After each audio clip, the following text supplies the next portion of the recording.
Magandang araw sa inyong lahat. Date check, ngayon ay araw ng Webes, 1 ng Marso, taong 2024. Ako nga pala ang pinakamaangas, pinakapogi na DJ sa buong mundo. Kung hindi naman sa buong mundo, siyempre sa balat ng lupa.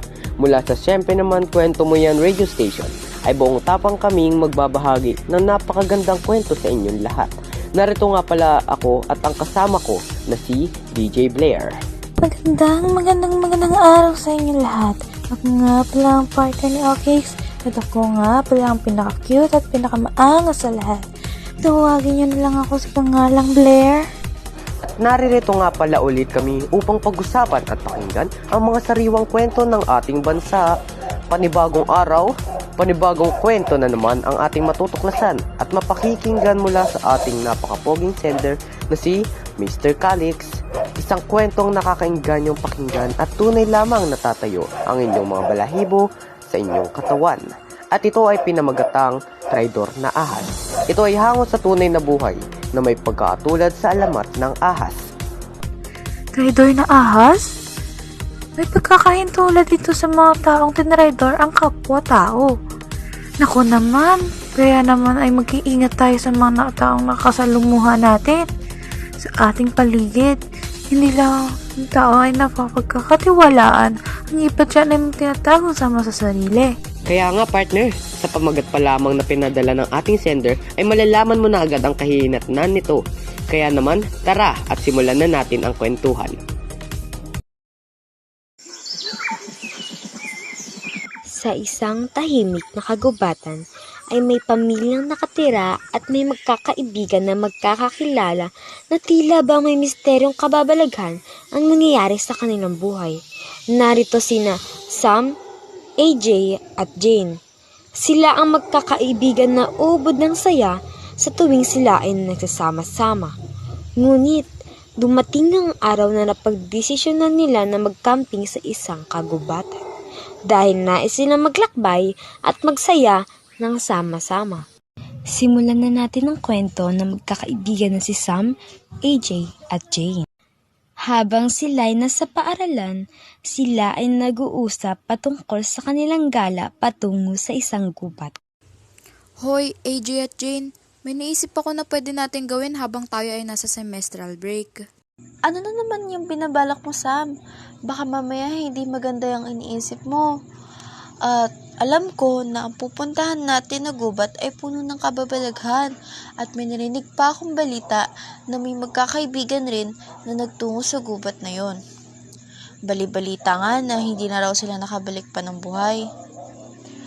Tila ba parang bula ng biglaan na lang naglaho sa gitna ng kagubatan. Ay, nakakatakot kaya. Tama si AJ, baka mapahamak lang tayo dyan sa iniisip mo. Madami na rin ang nawala sa gubat na yan at baka tayong sumunod.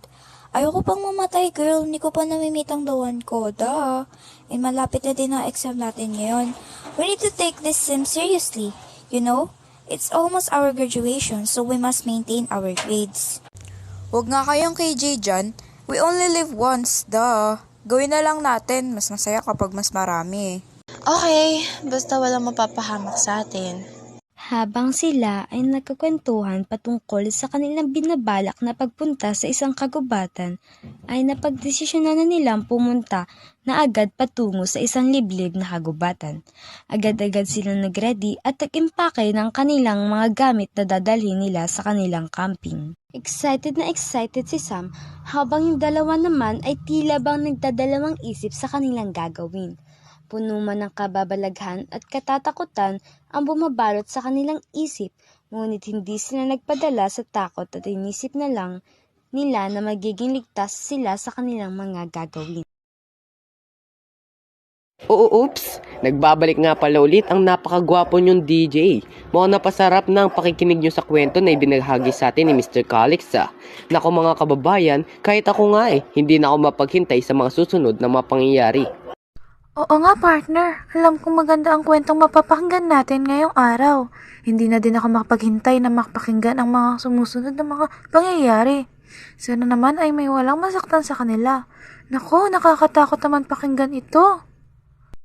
Oo nga, pero bago magumpisa ang lahat at bago tayo magtungo sa nakakilabot na kwentuhan ay narito na ang mga komersyal na lalabas bago magsimula ang ating palabas. Hay nako, nakakapagod naman galing sa paaralan. May makakain kaya dito sa bahay? Nako, naubusan na pala kami ng pagkain sa bahay. Ba't ka ba galing sa para ng trabaho? Marahil ikaw ay nagugutom na at naghahanap ka na ng makakain na pasok lamang sa budget mo. Kung oo, ay narito ang pinakamasarap, malinamnam, mura at siguradong mabubusog ka dito. Ha? Saan kayo nanggaling? At tama nga yung sinabi, ako nga'y nagugutom na. Tamang-tama lang sa iyo to, kaibigan. Narito ang pancit canton na mura lamang at ito ay pasok na pasok sa iyong budget. Ito ang Lucky Me Pancit Canton, favorite ng lahat sapagkat sa sarap nito ay tunay lamang nahahanap-hanapin ng mga tao. Mura na nga, masarap pa. Saan ka pa, no? Ano pang hinihintay nyo? Bumili na kayo. Swak sa budget at mapupuno nito ang inyong mga sikmura. Masarap pagsaluhan ng pamilya at ng mga magkakaibigan. Huwag na kayo magpatumpak-tumpak pa. Bumili na kayo. Ang sarap nga nito. Mukhang mapapakain na naman ako nito ng marami ah. Masarap i-partner kahit sa kanin. San ka pa? Sa halagang 15 pesos ay may isang paka na ng pancit canton. Kaya naman bumili na kayo.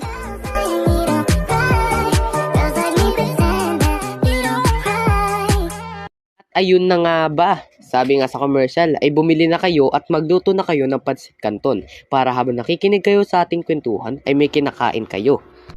Oo nga, partner. Nako, nakakagutom pa naman. Tara na nga at magbalik na sa ating kwentuhan. Matapos nilang pag-usapan ang kabilang binabalak, ay nagsama-sama sila upang tumungo sa kanilang pupuntahan. Hoy, nakapag-ready na ba kayong dalawa? Siyempre naman, basta siguraduhin mong safe tayo sa iniisip mong plano, ha? Sure na sure ako dyan, sis. Basta ako nang bahala. Halika na, magtungo na tayo sa gubat. Nagtungo na nga silang tatlo sa sinasabi nilang gubat. Habang sila ay naglalakad papalapit sa masukal na daan sa gubat, ay... Hoy! Ano pa naman yan? Pati pa naman tito ay manggugulat ka?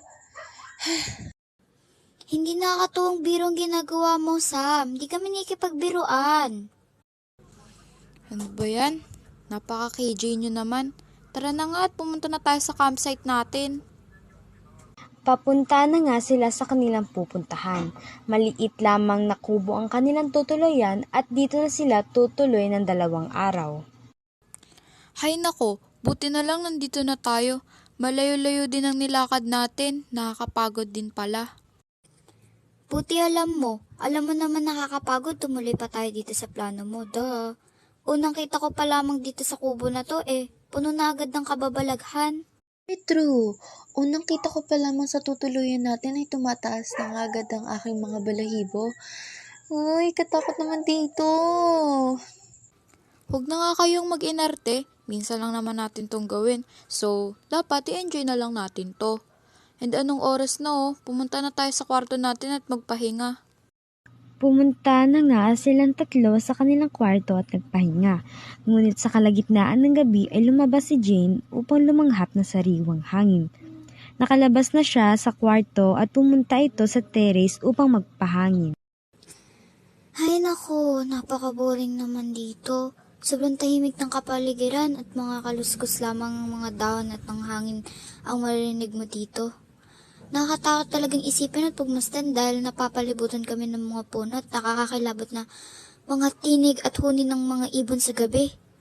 Hindi inaasang pangyayari at may lumapit kay Jane na isang berdeng ahas na mahaba at kanya itong ikinagulat. Ahas! Ahas! Ahas! Umalis ka rito! Nagulat si Jane at kumuha siya ng isang kahoy upang hampasin ito. Paulit-ulit niya itong ginawa sa kawawang ahas hanggang sa namatay ito. Narinig naman ng dalawa ang sigaw nito at dali-dali silang pumunta sa labas ng kubo. Nagulat sila nang makita nilang may ahas na duguan sa harapan ni Jane. at tinanong nila si Jane kung ano nangyari dito. Hoy, ano bang nangyari? Anong oras na at nagsisisigaw ka pa diyan? At bakit may ahas dito na duguan? Bakit mo pinatay? Nawa sa isang ahas na yan. Baka naman napadaan lang yan dito sa kubo dahil nasa gitna tayo ng kagubatan. Siyempre, napapalibutan tayo dito ng iba't ibang uri ng mababangis na hayop. Nakatayo lang naman ako dito tapos biglang may gumagapang na ahas sa may paanan ko. Ewan ko ba dyan sa ahas na yan? Panira ng moment. At baka may kamandag yung ahas na yan. Paano kapag natuklaw ako niyan? Eh di namatay naman ako. Nag-iisip ba kayo? Hay nako, ewan ko sa'yo. Wala ka talagang awa sa mga nananahimik na hayop.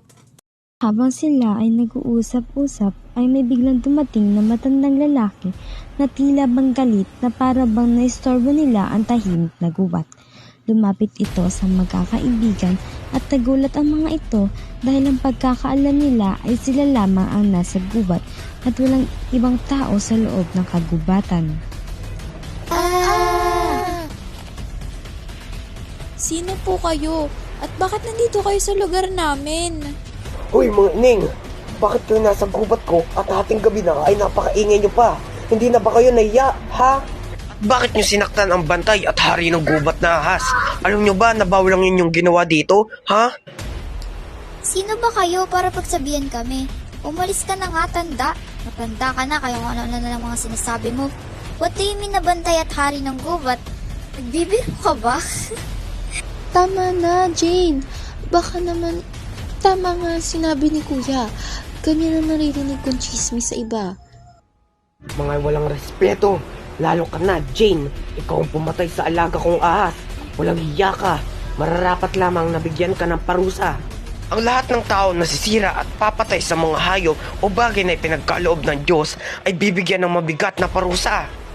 Habang nagsasalita, ang isang matandang lalaki ay natakot naman na magkakaibigan dahil sa nabanggit ng matanda na parusa sa kanila. Pagkatapos ng mahaba na usapan ay nagsibalik na sila sa kanilang kwarto at sila ay nagpalipas na ng gabi. Kinabukasan ay umaga na at lahat sila ay nagising na ngunit parang may mali. Hay nako, umaga na at hindi ko pa rin malimutan ang nangyari kagabi. Natatakot ako at hindi mawala sa isip ko ang sinabi ng matanda. Pumunta si AJ upang tumungo sa kwarto ng kaibigan niya. Ngunit nakita niya ang kaibigan na may kaliskis sa balat na hango sa balat ng ahas at tila bang nagbabago ito ng anyo. Ano nangyayari sa'yo? Bakit nagiging ahas ka?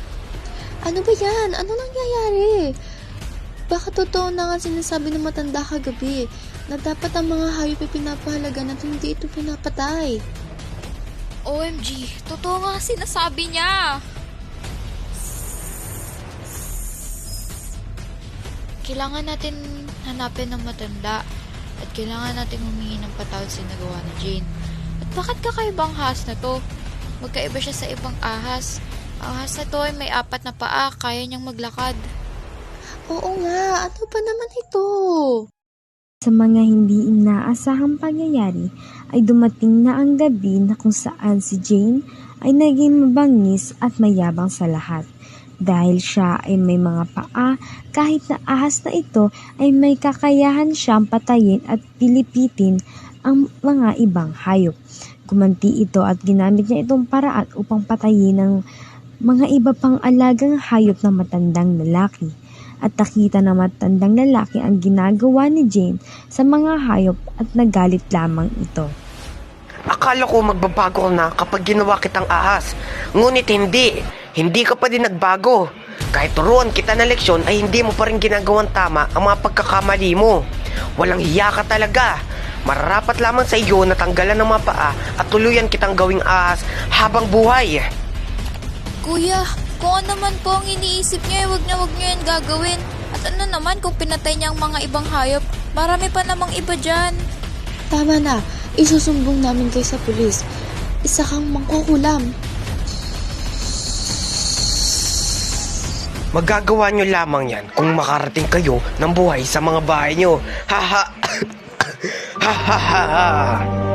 At Dahil sa mga ginawa niyong kabastusan at paglabag sa batas, ay kayong tatlo ay magiging ahas na panghabang buhay. At dahil sa mga kabastusan at paglabag sa batas, ay binigyan ng isang mabigat na parusa ang tatlong magkakaibigan ng matandang lalaki. Kaya naman ay silang tatlo ay naging ahas na at hindi na nakabalik ng ligtas sa kanilang mga tahanan. Ngayon na naranasan nyo na ang maging isang hayop katulad ng mga pinatay nyong hayop, ay sana pahalagahan nyo na ang mga nasa paligid nyo. Maliliit man kayo at mahaba, ay sana maging bantay kayo sa gubat ko na ito. Dahil ang inang kalikasan ay pinapahalagahan at hindi sinisira. Lahat ng mga hayop na nabubuhay ay pinapahalagahan. Maging leksyon sana ito sa inyo. Pagkatapos lahat ng mga pangyayari ay naging normal na ang lahat at lumipas na ang ilang taon, ay naging sikat na usap-usapan ang nangyari sa tatlo magkakaibigan na hindi na nakalabas na ligtas sa gubat. Karumal-dumal man ang nangyari sa tatlo, ay naging leksyon ito sa iba na huwag nang pumunta sa gubat na ito kung hindi kailangan. Natakot na rin ng mga tao at napuno na din ng kababalaghan ang gubat na ito. Dahil sa nangyari, ay wala na nagbabalak pang pumunta at magcamping dito.